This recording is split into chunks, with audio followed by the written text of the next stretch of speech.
Hello बच्चों, so let's see this question. The question says a transverse harmonic wave on a string is described by this equation.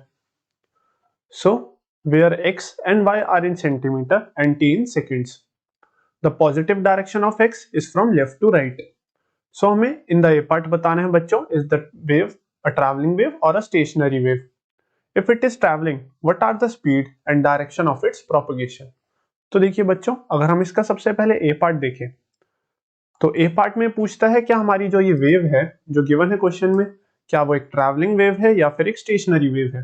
तो देखिए हमारी जो travelling wave होती है ना बच्चों, जो हमारी ट्रैवलिंग वेव होती है उसकी इक्वेशन होती है, अगर वो एक इक्वेशन को सेटिस्फाई कर देती है हमारी ये वाली इक्वेशन, तो हम कह सकते हैं कि जो हमारी वेव है वो एक ट्रैवलिंग वेव है, अदरवाइज वो एक स्टैंडिंग वेव होगी। और वो ट्रैवलिंग वेव की जो हमारी इक्वेशन होती है वो होती है y is equals to a sin kx plus omega t plus five. जहां पे बच्चों हमारा फाइव होता है ना, this is our phase difference और द फेज एंगल। जो हमारा इनिशियल जो हमारा ओरिजिन होता है उससे हमारा कितना फेज एंगल या कितना हमारा फेज है हमारे वेव का, वो हमें फाइव डिनोट करता है। ओमेगा है हमारा angular frequency and k here is our propagation vector और you can see the wave number. तो यहां से अगर हम देखें, हमें क्वेश्चन में गिवन इक्वेशन है y equals to 3 sin 36t plus 0.018 x plus pi by 4। So यहां से अगर हम साइन का जो हमारा आर्ग्यूमेंट है उसको कंपेयर करें for this equation 1 and this equation 2, तो हमें ये पता चलता है कि हमारी जो दोनों आर्ग्यूमेंट्स है ये हमारी जो इक्वेशन है that satisfy this travelling wave equation. So we can say that yes equation 2 or you can say the equation, yes, equation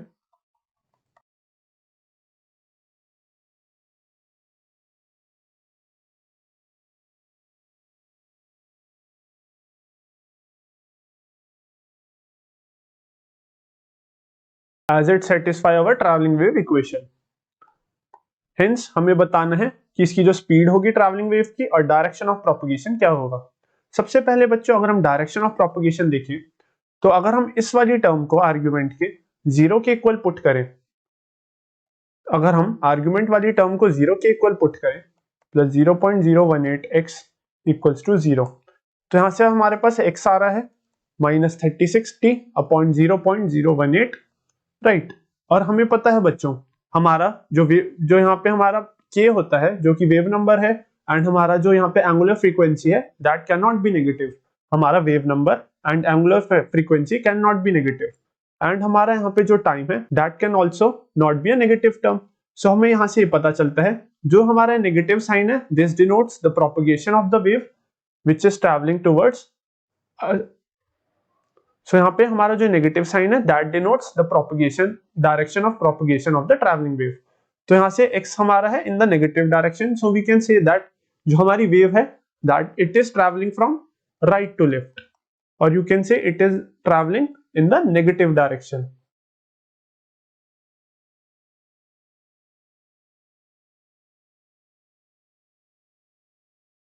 Right to left and it is traveling in the negative direction.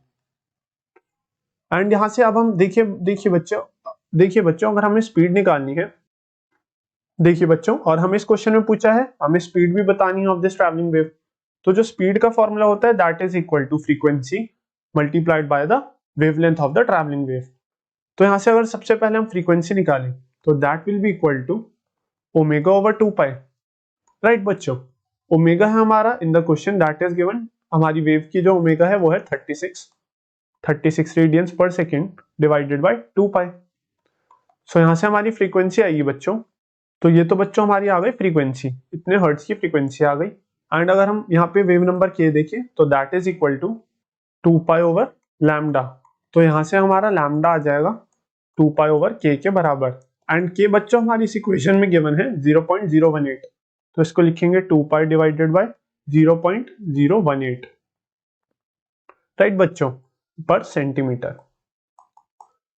तो यहां से अगर अब हम देखें, sorry this will be centimetre है, तो यहां से देखें हमारी वेलोसिटी होती है f टाइम्स लैम्डा के बराबर।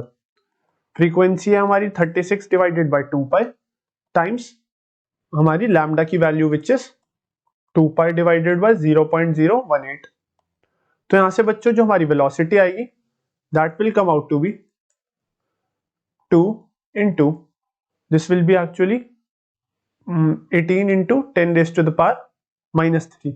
So this will be 2 into 10 raised to the power 3 meters per second, or you can say centimeters per second, which can also be written as 20 meters per second. So बच्चों जो हमारी velocity आएगी of this traveling wave that will be equal to 20 meters per second. तो यहाँ पे हमने A part देख लिया है। अब हम B पार्ट देखते हैं इस क्वेश्चन का। B पार्ट में बोलता है अब हमें बताना है एम्पलीट्यूड और फ्रीक्वेंसी इस वेव की।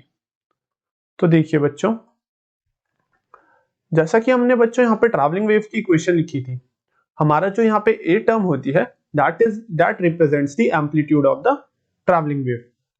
अगर हम इस इक्वेशन को इक्वेशन 1 एंड इक्वेशन 2 को कंपेयर करें तो हमारे यहाँ पे जो एम्पलीट्यूड ए आ रहा है that is coming out to be 3। तो यहाँ पे हम बोल सकते हैं कि जो हमारा एम्पलीट्यूड है इन द बी पार्ट, हम बोल सकते हैं हमारा एम्पलीट्यूड जो होगा A that is actually equal to 3 centimetres. Amplitude है हमारा 3 सेंटीमीटर्स। फ्रीक्वेंसी बताएं अगर हम, तो फ्रीक्वेंसी हमारी हमने अभी चेक करी that was frequency was equal to 18 divided by 3 divided by 3.14, जो कि हमारी वैल्यू देती है 5.732 हर्ट्ज। सो बच्चों हमारी फ्रीक्वेंसी आ गई for this wave 5.732 hertz.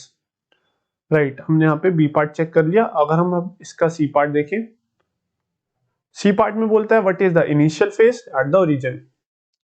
Again बच्चों, अगर हम इस ट्रैवलिंग वेव की इक्वेशन को कंपेयर करें विद दिस इक्वेशन जो हमें क्वेश्चन में गिवन है, तो इन दोनों को कंपेयर करने पे हमें पता लगता है हमने फाई यहाँ पे देखा था that is the initial phase from the origin. तो हमारा जो इनिशियल फेज फाई है that is actually equal to pi by 4 अगर हम इक्वेशन 1 एंड 2 को कंपेयर करें। So we can